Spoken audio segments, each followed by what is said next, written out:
Hey guys, I've got another reverse prep update for you, and boy has this week been a reverse prep.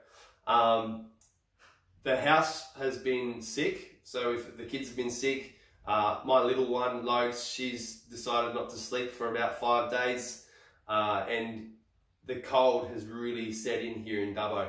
On Monday, after a weekend of no sleep, just starting to get a little bit sick, I went to go to work. I was putting on my clothes and just wasn't thinking. I was half asleep, half delirious, and I pulled my back out.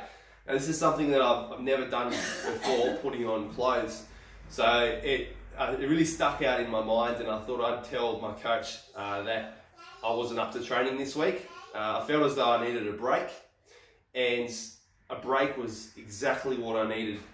One thing you've got to sort of understand, especially when you have a family, is that there's so many different stresses that are applied to your body, and exercise and nutrition are just another form of stress. So when you have all of this stress piling up, things tend to sort of hold on, not move, and that's what was happening.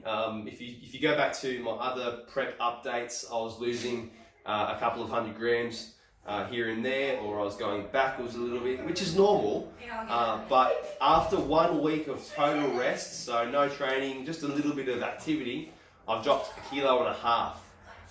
So that's huge, and it's something that I'm not going to expect every week from here on in.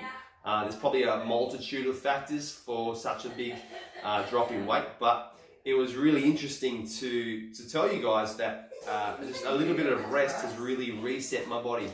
I'll have a look at the before photo, last week's photo and this week's photo, and I guarantee you there will be a slight change. I've tightened up a little bit, and that's something you need to really take on board. Is you need to take regular rest breaks, and that's something that I didn't follow my own advice.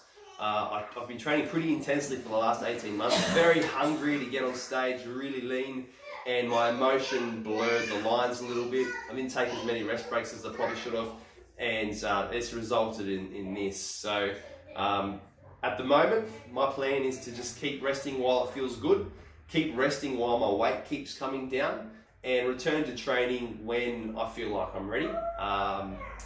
The back was sort of like the nail in the coffin. There were my shoulders that were playing up, my hips, they were getting really tight and really clunky as well. So there were signs leading up to this. It wasn't as if one day my back just went.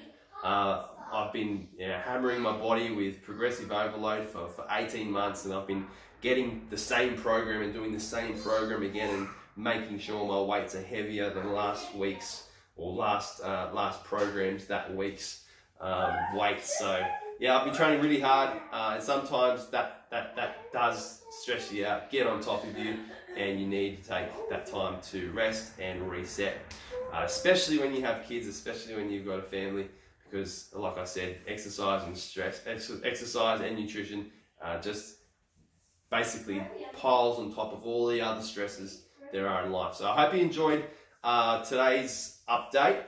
Tune in next week for week 7, and I'll see you guys later. Bye.